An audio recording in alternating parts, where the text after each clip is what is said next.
You set me up, Drew accused, his voice shaking as he stood in the middle of Boston's most exclusive restaurant, the color draining from his face. No, Drew.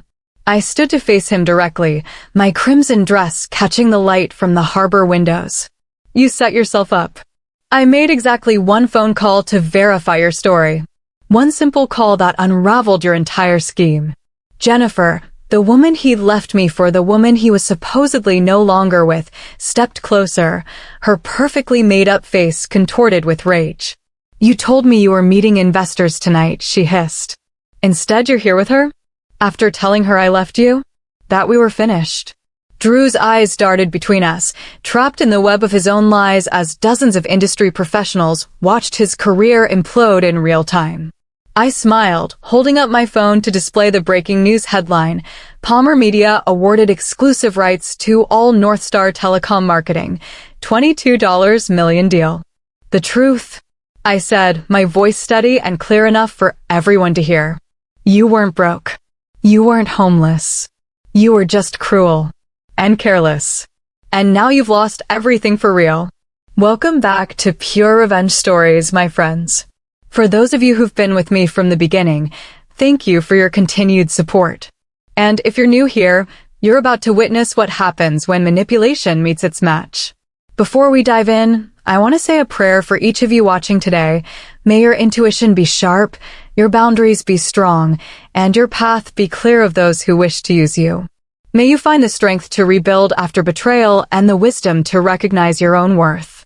And when those who hurt you return, may you have the courage to stand in your truth. Now, let me take you back to where the story began. 2 years ago, Horizon Marketing wasn't just a company, it was my heart and soul. Drew and I built it from nothing but ambition and all-nighters in a cramped office with questionable heating. We started with local businesses nobody wanted, turning their struggling brands into success stories. Every victory felt like magic. We did it again, Drew would say, spinning me around that tiny office after landing a new client. They never saw us coming. That was our thing, being underestimated, then exceeding expectations. We were the underdogs who worked twice as hard and delivered 3 times the results. By our second year, we'd moved to a proper office in downtown Boston. By year 3, we had a team of 12. Drew handled the strategy and client relationships. I led creative and campaign execution. We balanced each other perfectly, his bold risks tempered by my thoughtful execution. When we started dating 6 months into our partnership, it felt inevitable. Why did it take us so long? Drew had asked one night as we worked late on a pitch. The office was empty, just us and the skyline of Boston twinkling through the windows. Because mixing business with pleasure is dangerous, I'd answered, not looking up from my laptop. He gently closed my computer. Not when it's us. We're different.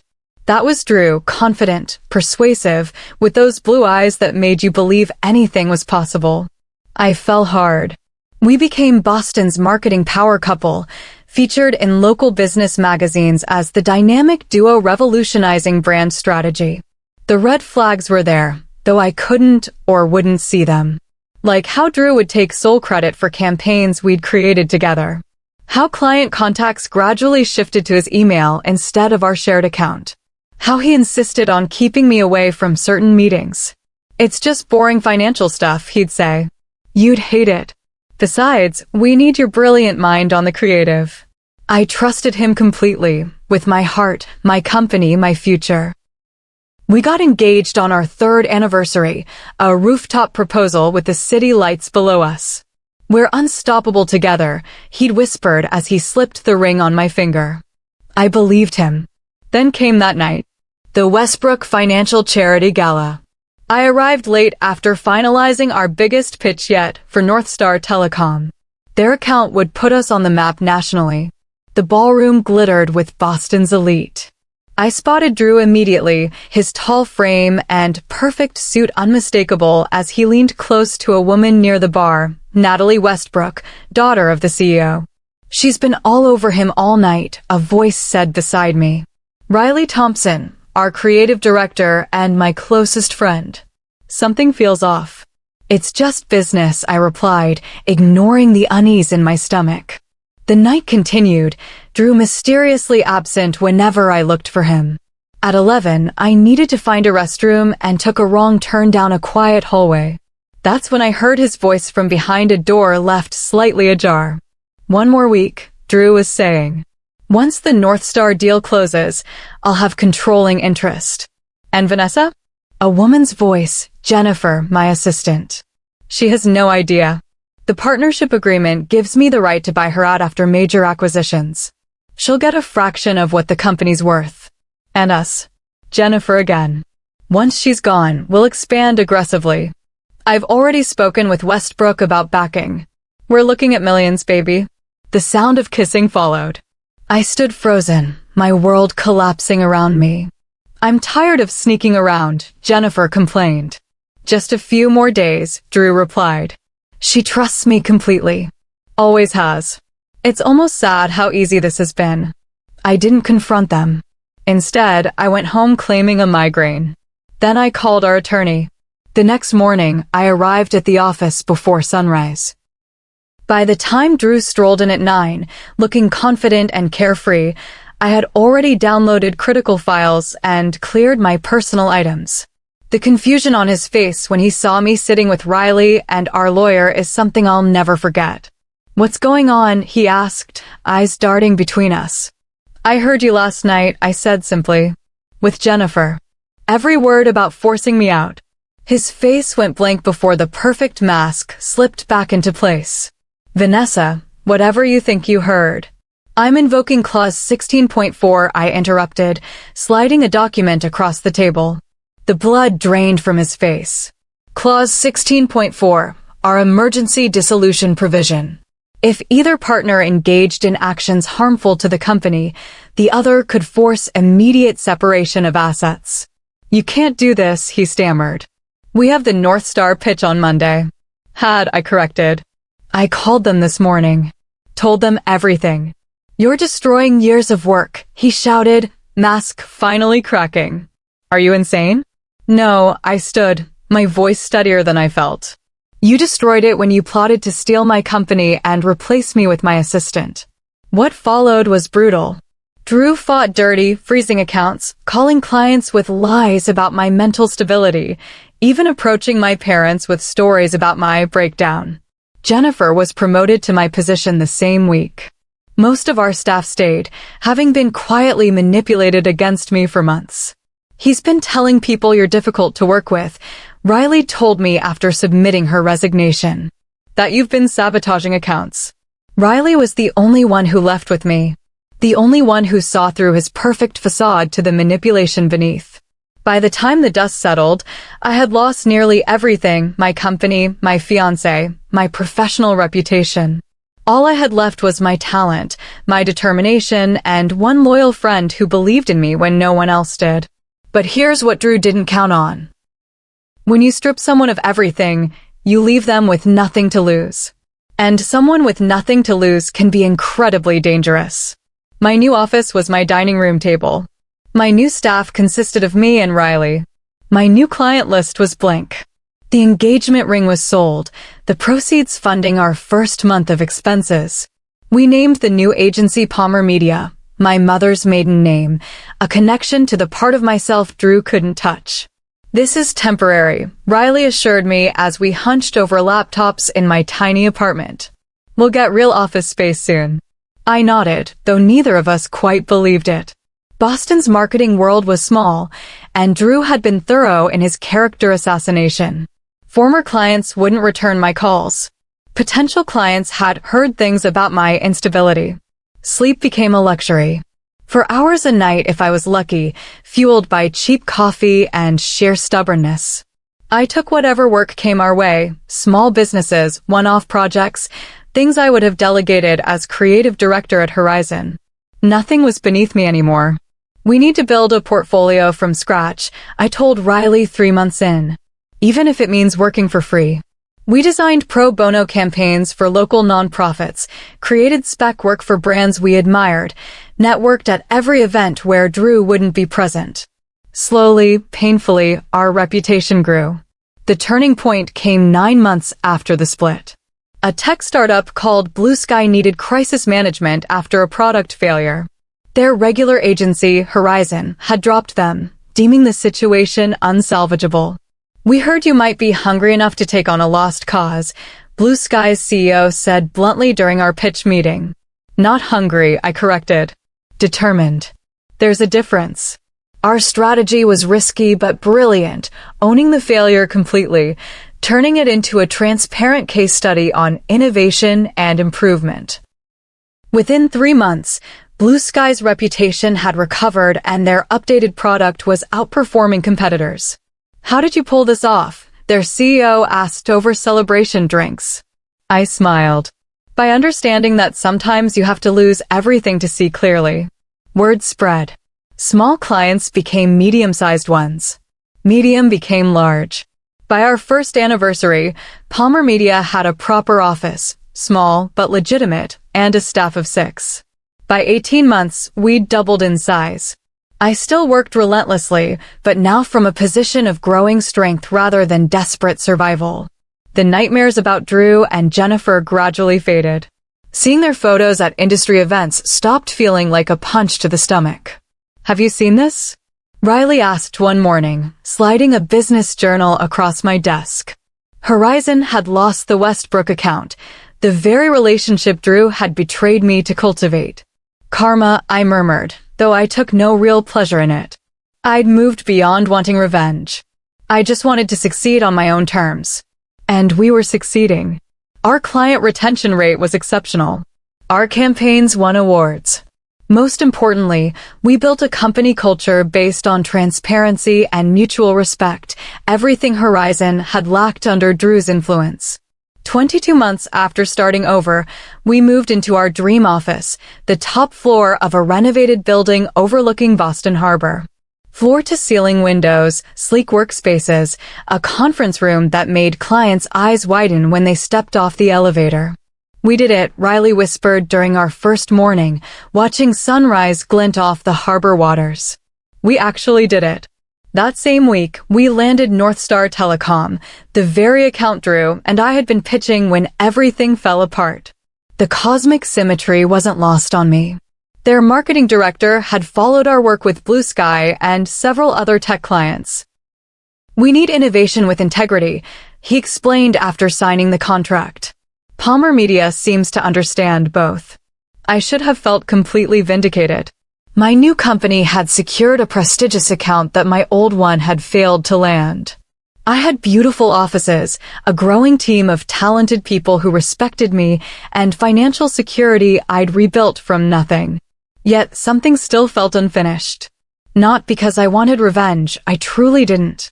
But because I hadn't fully processed how someone I'd trusted completely had been capable of such calculated betrayal. How the man I'd planned to marry had seen me as nothing more than an obstacle to remove.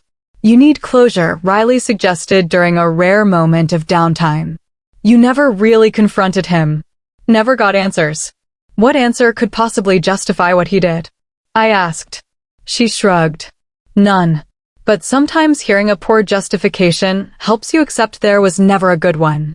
I nodded, though I had no intention of seeking Drew out. If closure was coming, it would have to find me.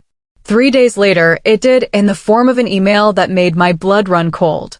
"Vanessa, I've lost everything. The company's failing. Jennifer left. The house is being foreclosed on. I know I have no right to ask, but I need your help. Please." Attached were bank statements showing accounts in overdraft. An eviction notice.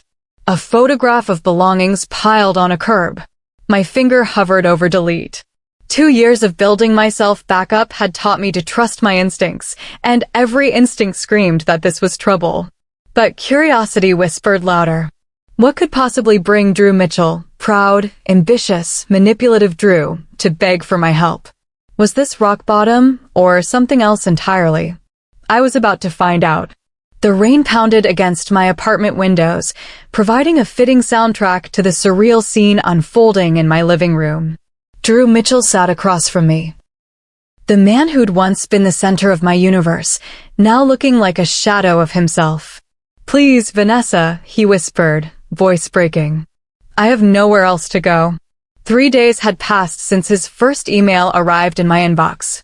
I'd ignored it initially, along with the texts that followed. But the voicemails broke through my defenses, his voice sounding so desperate, so unlike the confident man I'd known, that curiosity overrode caution. So I'd agreed to meet. Just once. Just to hear what he had to say. I wasn't prepared for the transformation. Gone was the impeccably dressed executive with the perfect hair and winning smile. This Drew wore wrinkled clothes that hung loosely on his frame. His hair was unkempt, his eyes bloodshot with dark circles beneath them. He looked hollow, a man who'd lost everything. The company tanked 6 months after you left, he explained, hands trembling around the coffee mug I'd reluctantly offered. I tried everything to save it. Took out loans. Mortgaged the house. His gaze dropped to the floor. Without your creative direction, the clients started leaving one by one. Turned out you were the real genius behind our success. I just didn't want to admit it. Something twisted inside me, a mix of vindication and skepticism. This was exactly what I'd fantasized about hearing during those first dark months after our split. But it felt too perfectly aligned with my wounded ego to be entirely trustworthy. And Jennifer? I asked, keeping my voice neutral. A bitter laugh escaped him. She left when the money ran out. Turns out she wasn't interested in for worse or for purr.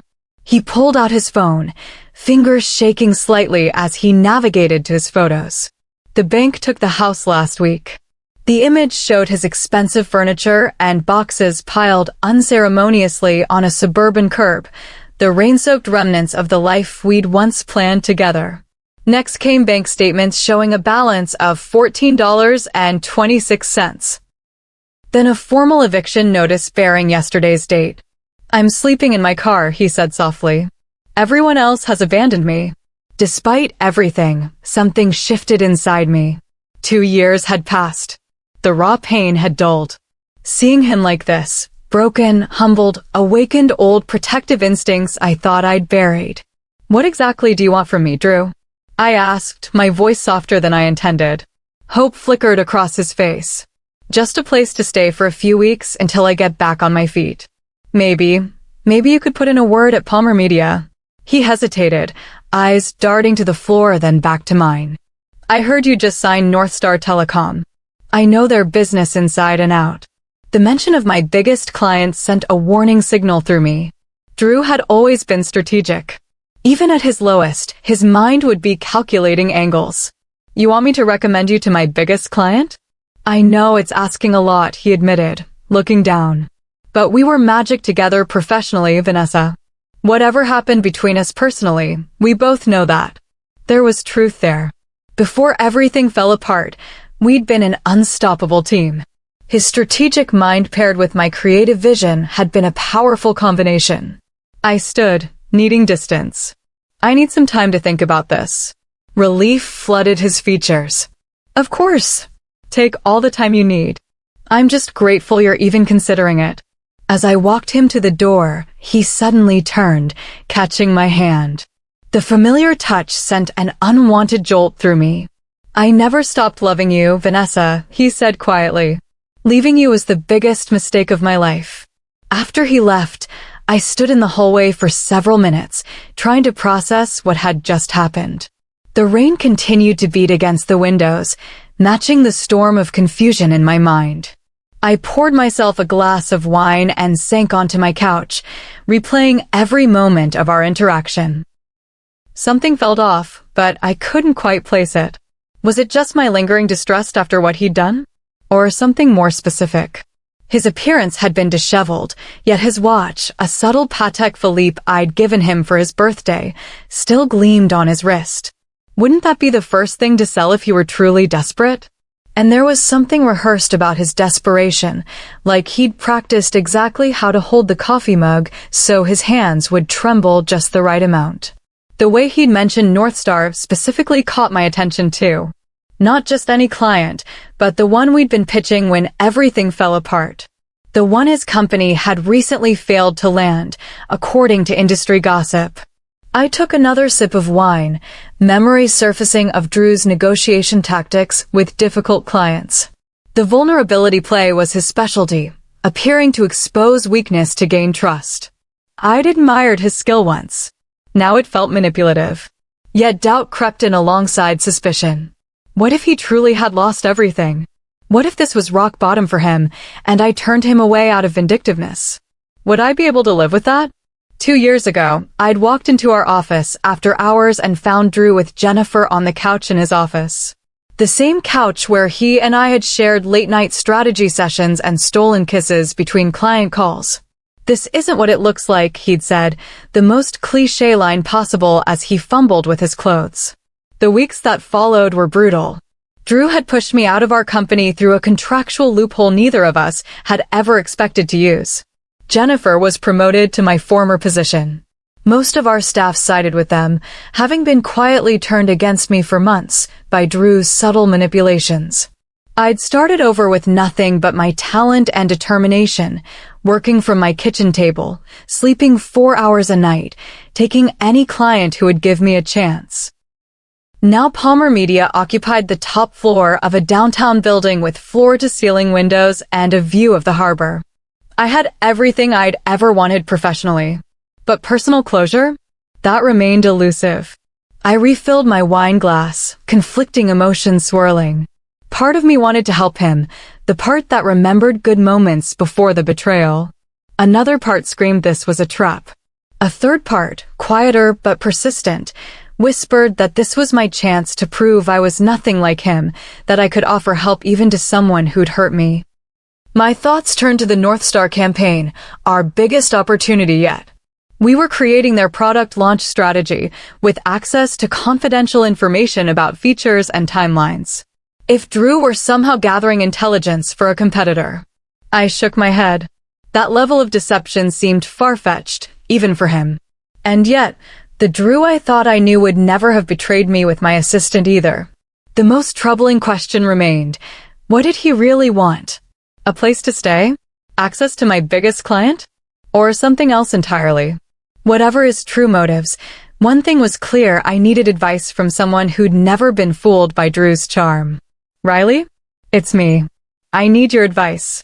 Riley Thompson had been my creative director at Horizon and the only one who'd quit in solidarity when Drew forced me out. Now she was my right hand at Palmer and my closest friend. Drew showed up at my door, I explained after we'd exchanged greetings. Claims he's lost everything, the company, the house, Jennifer. He's asking to stay with me and wants an introduction to North Star. Please tell me you laughed in his face, Riley replied, her voice sharp with protective anger. I didn't. I sighed. He looked terrible, Riley. Showed me eviction notices, empty bank accounts. He was crying. And you're actually considering helping him? After what he did to you? I could hear the disbelief in her voice. I don't know. Maybe people can change. Maybe losing everything taught him a lesson. Riley was quiet for a moment. You always want to see the good in people, Ness. It's what makes you an amazing friend and boss. But sometimes. She trailed off. Sometimes it makes me naive, I finished. I didn't say that. You didn't have to. I took another sip of wine. What would you do? Before I answer that, Riley said slowly, there's something you should know. I got a call yesterday from Madison at Thrive Digital. My attention sharpened. Thrive was another agency in the city, smaller than Palmer but growing. What did Madison want? She was asking about you, actually. Said she'd heard a rumor that you were partnering with Drew Mitchell on the North Star campaign. Wanted to know if Palmer was merging with Horizon. I nearly dropped my glass. That's ridiculous. Horizon barely exists anymore, according to Drew. That's just it, Riley said. I did some digging after Madison's call. Horizon is very much alive, Vanessa. They just landed the Weber financial account last month. That's a 7-figure deal. And they're hiring. Their website lists 3 open positions. My mind raced. But Drew showed me bank statements. Eviction notices. Which would be incredibly easy to fake for someone who knows his way around Photoshop and a printer, Riley pointed out. Have you verified anything he told you? I hadn't. I'd been too caught up in the shock of seeing him again, too distracted by the remnants of feelings I thought I'd moved past. Make one call, Ness, Riley urged. Just one call to check his story before you let him back into your life. After hanging up, I sat motionless, my wine forgotten. Could Drew really be lying about everything? Orchestrating such an elaborate deception just to, what? Spy on Palmer? Steal North Star? Get close to me again? I pulled out my laptop and began searching. Horizon Marketing's website was active and recently updated, announcing the Weber financial win with a professional press release dated just 3 weeks ago. Their social media showed a thriving office with at least a dozen employees. And there was Drew in a team photo from a company retreat last month, arm around Jennifer, both smiling broadly at a lakeside resort. He wasn't broke. He wasn't homeless. He wasn't even single. My hands shook as I continued digging. LinkedIn revealed that Horizon had recently hired a former North Star marketing manager. Industry gossip forums mentioned that Horizon had lost a bid for North Star's new product launch to Palmer Media. The pieces clicked into place with sickening clarity.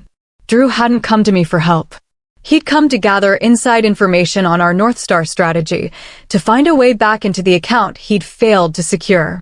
I thought about how carefully he'd asked about my presentation plans, how his eyes had darted around my apartment, likely looking for visible work materials, how he'd positioned himself as helpless, knowing it was the one approach that might lower my guard. The hurt was immediate and sharp, a fresh wound on top of an old scar.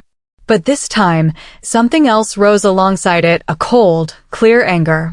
I remembered his trembling hands around the coffee mug.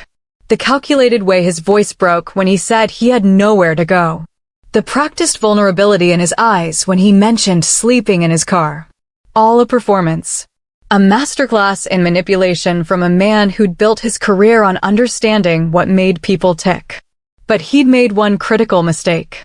He'd underestimated how much I'd changed in 2 years. The Vanessa he'd known would have believed him without question.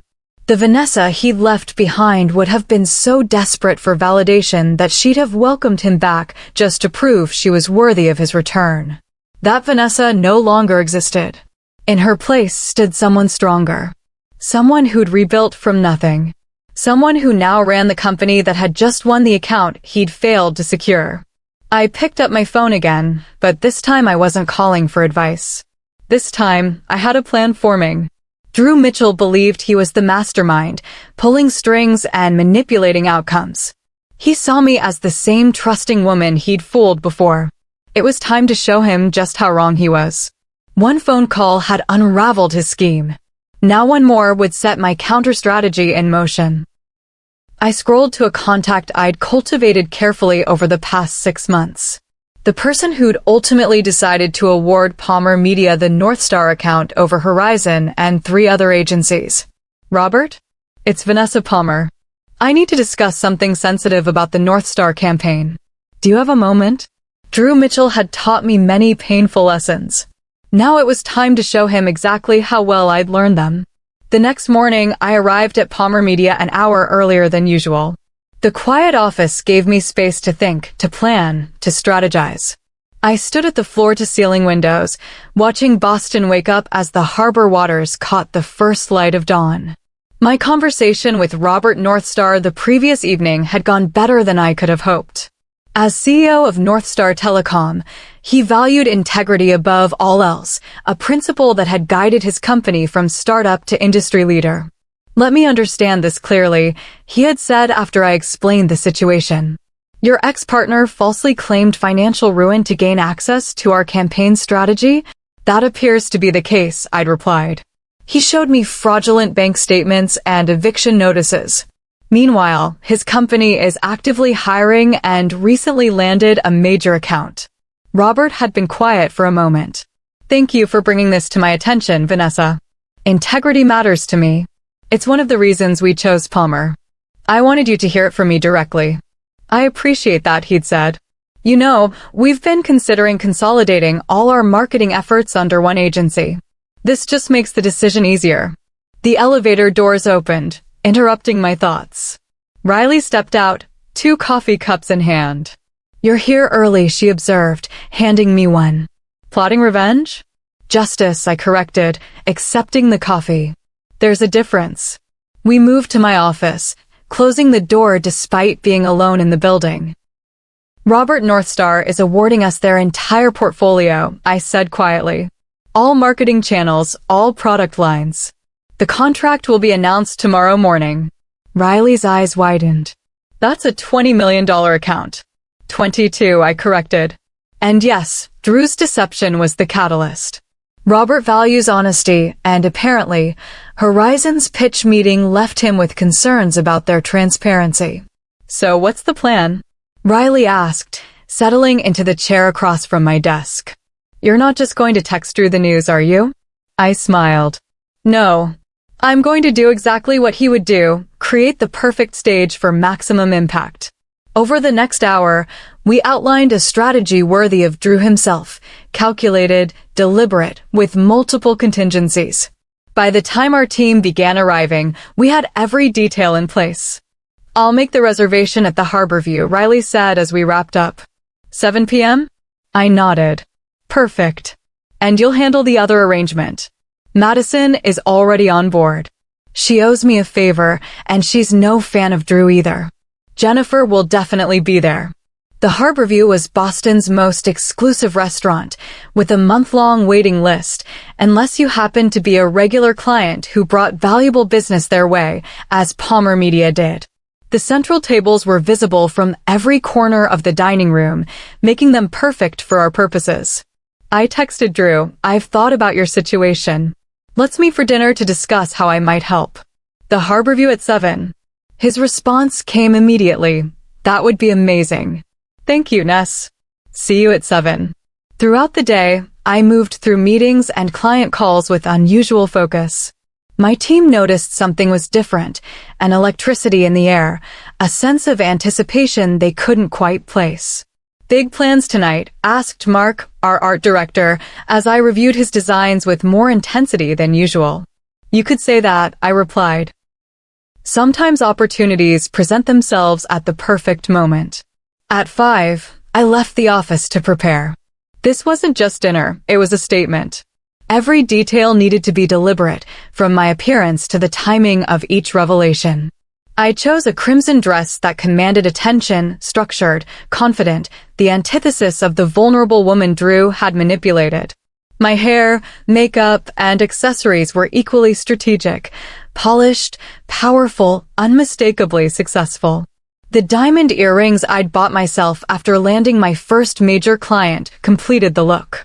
They represented everything I'd built without him, a tangible reminder that I hadn't just survived his betrayal, I'd thrived despite it. As my car approached the Harborview, I felt strangely calm. 2 years ago, the thought of confronting Drew would have filled me with anxiety and lingering hurt. Now, I felt only clarity and purpose. I checked my phone. Riley confirmed everything was in place. Madison had reserved a table with perfect sight lines to mine. Jennifer had been spotted arriving for drinks with a client. The timing was precise. Drew would arrive first, giving him false confidence. Jennifer would spot us during our conversation, creating maximum impact when the truth was revealed. The restaurant's exterior glowed against the darkening sky, its glass facade reflecting harbor lights. Inside, soft jazz played as Boston's elite dined beneath crystal chandeliers. "Ms. Palmer, welcome back," the maitre d' greeted me. "Your table is ready, the center one, as requested." "Perfect," I smiled. "And Mr. Mitchell has arrived?" "Just seated a moment ago." I took a deep breath, stepping into the role I'd planned so carefully. In Drew's world, every interaction was a performance. Tonight, I would beat him at his own game. As I approached the table, I watched his face register my appearance, the confidence in my walk, the power in my posture. This was not the woman he'd left broken 2 years ago. This was someone new, someone he hadn't accounted for in his calculations. For just a moment, I saw uncertainty flicker in his eyes. Good. The night was just beginning. Drew stood as I approached, his facade of desperation momentarily slipping as he took in my appearance. Though he'd made an effort to maintain the illusion of hardship with slightly rumpled clothes, I noticed the fresh haircut and designer watch he'd forgotten to remove. Vanessa, he smiled warmly, taking the seat across from me. This is, well, it's unexpected. I wasn't sure you'd be willing to help after everything. I believe in second chances, I replied, returning his smile with one of my own. We did great work together once. Perhaps we could again. Hope and calculation mingled in his eyes. I'm just grateful for the opportunity. And I meant what I said yesterday about never stopping loving you. The waiter approached with champagne I'd pre-ordered. Shall I pour, Miss Palmer? Please, I nodded. We're celebrating tonight. Drew looked puzzled but pleased. Celebrating? A new beginning. I raised my glass. To fresh starts and transparency. He clinked his glass against mine, relief evident in his expression. I can't tell you what this means to me, Ness. When I left your apartment yesterday, I thought I'd blown my last chance. You know, I said conversationally, it's interesting how life works out. 2 years ago, I thought you'd destroyed me. Professionally, personally, I felt completely broken. Drew had the grace to look ashamed. I'm sorry for how everything happened. I was ambitious and selfish. I smiled. Or are. Before he could answer, I noticed his attention shift to something behind me. His face froze in a mask of confusion that quickly morphed to alarm. I turned to follow his gaze. Jennifer had just entered the restaurant with Madison from Thrive Digital, exactly as planned. Riley had arranged the coincidental dinner reservation after I'd outlined my strategy. Drew. Jennifer spotted us immediately, her perfectly made-up face registering shock as she approached our table. What are you doing here? And with her. Drew stood abruptly. Jen, this isn't, I can explain. Explain what? I interjected innocently. Drew came to me yesterday saying he was broke and homeless. That horizon had collapsed and you'd left him. He was very convincing, tears and everything. I looked at Jennifer with exaggerated concern. You two aren't still together, are you? That would make his performance even more impressive. Jennifer's expression hardened as she turned to Drew. What performance? What is she talking about? Madison had joined us now, along with several curious onlookers. Drew's eyes darted between all of us, the perfect trap closing around him. It's not how it sounds, he stammered. I was just gathering intelligence on the North Star campaign? I suggested. Trying to find a way back into the account after your pitch failed? The color drained from his face. Is that true? Jennifer demanded. You told me you were meeting with potential investors tonight. I pulled out my phone and opened the industry news site I'd been refreshing periodically. Speaking of North Star, I said, turning the screen toward them. This just went live about 20 minutes ago. The headline read, Palmer Media awarded exclusive rights to all North Star Telecom Marketing, CEO sites, unparalleled integrity, AS deciding factor. Drew staggered slightly as if physically struck. Jennifer's eyes widened as she scanned the article. That's a $20 million account, she whispered. 22, actually, I corrected gently. And yes, Drew, Robert North Star knows everything. About your visit yesterday, your deception, all of it. He was particularly interested in how you planned to use information gathered under false pretenses. The restaurant had gone quiet, dozens of industry professionals witnessing Drew's public unraveling. His reputation, the one thing besides ambition that truly mattered to him, was disintegrating in real time. You set me up, he accused, voice shaking. No, Drew. I stood to face him directly. You set yourself up. I made exactly one phone call to verify your story. One simple call that unraveled your entire scheme. The truth? You weren't broke. You were just cruel. And careless. Jennifer stepped closer to Drew, her voice low but audible in the hushed restaurant. You lied to me about tonight. What else have you been lying about? Nothing. This is just business, Jen. I was trying to save our company. By pretending to be homeless? By going to your ex-fiancé for help? Her voice rose with each question. By making me look like a fool in front of everyone? Madison placed a hand on Jennifer's arm. Let's get some air. As they turned to leave, Jennifer paused. You know what, Drew? Maybe Vanessa and I have something in common after all. We both know exactly who you are now. Drew watched them go, his carefully constructed world collapsing around him. When he turned back to me, his mask had fallen completely, revealing the calculating man beneath. You think you've won, he said, his voice cold. You've got North Star. You've humiliated me in front of everyone. Congratulations. This wasn't about winning, I replied. It was about truth. You came to me with an elaborate lie, hoping to exploit whatever feelings I still had for you. You never stopped to consider that I might have changed, that I might not be the same trusting person you manipulated before. Other diners were watching openly now, Boston's marketing community witnessing a drama more compelling than any campaign. I underestimated you, he admitted. It won't happen again. No, I agreed. It won't. I gathered my purse and jacket. Enjoy your dinner, Drew. I believe the phrase is checks in the mail. As I walked toward the door, I heard the commotion behind me, Drew attempting to explain to curious onlookers the unmistakable sound of a career imploding. But I didn't look back. Outside, Riley waited in her car as planned. Well, she asked as I slid into the passenger seat. Mission accomplished, I replied, feeling lighter than I had in years. Drew Mitchell will think twice before underestimating anyone again. And Jennifer? I think she finally saw the real Drew. Sometimes it takes another woman to make you realize you weren't crazy for feeling what you felt. And how do you feel? Riley asked as we pulled away from the restaurant. I considered the question as we drove through Boston's glittering night. The anger that had fueled me for so long felt distant now, replaced by something calmer and more complete. Truthfully, I feel free. Like I've finally closed a chapter that needed ending. Riley grinned. Then let's celebrate properly. The team's waiting at Palmer with champagne and that ridiculous cake you love. That night, surrounded by the loyal, talented people who had helped me build something meaningful from the ashes of betrayal, I realized that the best revenge wasn't just success. It wasn't even public vindication, though that had been undeniably satisfying. The best revenge was moving forward without carrying the weight of past hurts, and occasionally, when absolutely necessary, using those experiences to ensure justice was elegantly served. Drew Mitchell had taught me two valuable lessons: how to spot a liar and how to set a perfect trap. For that, at least, I could almost thank him. Almost.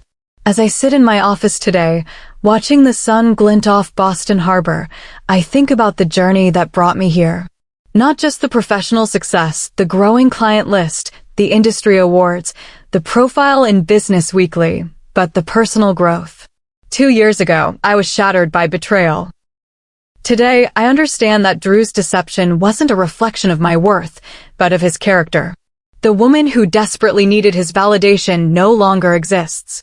In her place stands someone who trusts her instincts, values her worth, and recognizes manipulation when she sees it. The aftermath of that night at the Harborview was swift. Drew lost 3 major clients within a week as word spread about his tactics. Jennifer resigned from Horizon, starting fresh at a smaller agency across town. We've had coffee twice, an unexpected alliance born from shared experience. As for me, Palmer Media continues to thrive, not because of revenge or justice served, but because we built something authentic from the ground up. I still think about Drew occasionally, not with anger or hurt, but with a strange gratitude. His betrayal forced me to rebuild not just my career, but myself. And his final deception taught me that one phone call, one moment of verification instead of blind trust, can change everything. The most valuable lesson? Trust must be earned, not freely given. But more importantly, the trust you place in yourself, in your instincts, your talents, your worth, that's the foundation everything else builds upon. Sometimes the most powerful words in the English language aren't, "I love you." They're, "I believe you." Or in Drew's case, "I don't."